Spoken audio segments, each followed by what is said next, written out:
who has the ability to run. But to just line him up and run him, I mean, the game's too physical. That's what Kyle Shanahan said. So a year later, we see how we used Trey Lance. We see what happened. What do you think of the Trey Lance story? Well, I think Kyle Shanahan's a visionary.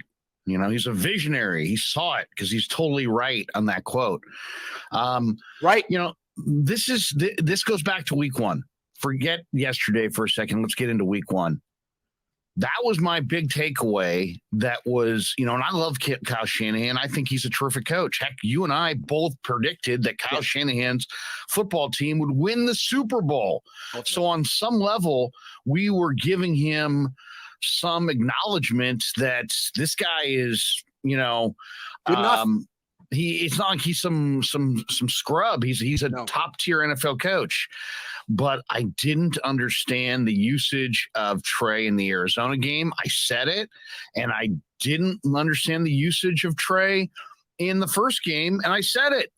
And immediately I get the same pushback that probably everybody else who would say something like that would get. Oh, it's football. Hey, it's a rough game. Guys, you can get hurt anyway. You could get hurt in practice. You could get hurt standing on the sidelines. You get these people who kind of just get, dug in on their position.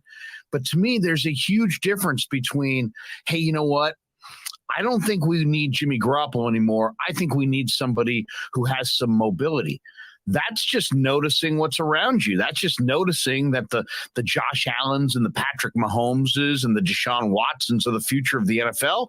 And that if you're going to compete for a Super Bowl in the NFL that those players reside in, I don't know, maybe it would help to have a player who was a little bit more versatile, had a little bit more high-level athleticism. So I bought into that, and I still buy into that. And to me, that was the reasoning behind going for Trey Lance.